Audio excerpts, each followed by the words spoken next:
Well, thank you for having me.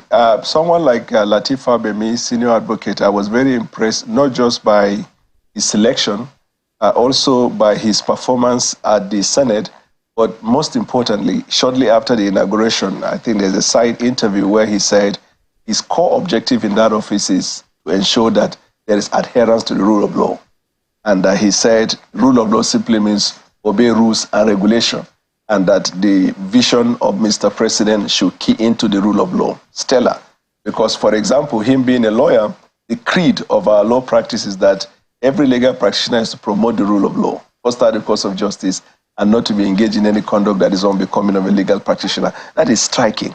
There are some of them also that from their initial statement, you could tell that they have a clear idea of what they were going into.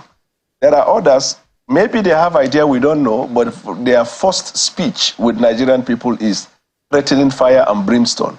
And to us, we felt that somebody who does that does not probably have a firm grasp of the role he's going to play or an idea of where he's going.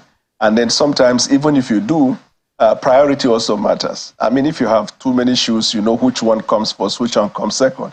And so then again, I feel that Mr. President's choice is his prerogative, based on Section 5, to choose whoever he wants to choose as a minister.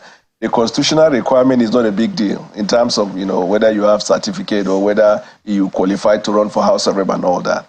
But the nation looks at the other aspect of competence, which is character and fitness. Looking at the person's history, look at the person's trajectory, look at the person's capacity and see whether he's fit for the job. And when you escalate it further, somebody may be capacious, can be competent, but the role he's assigned to, is it a role that perfectly fits into what he can, bring? And I feel that the president missed it. I have about 7 to 8, people that I felt were put into places that had nothing to do with their capacity. So, for example, if you have a phone and the phone is a smartphone, you know what it can do. But if you bought the phone, but all you could do with the phone is make a call and send a text, you're underutilizing that. And this is what I feel that the president has had a case of a mismatch. In other words, you have a square peg in round holes. And so history has taught us that as effective as you are, you can only optimally function in that area you have a maximum advantage. If you are put into a place where you don't have an advantage, because focus creates blindness. If I'm looking at you, I'm not looking at my back.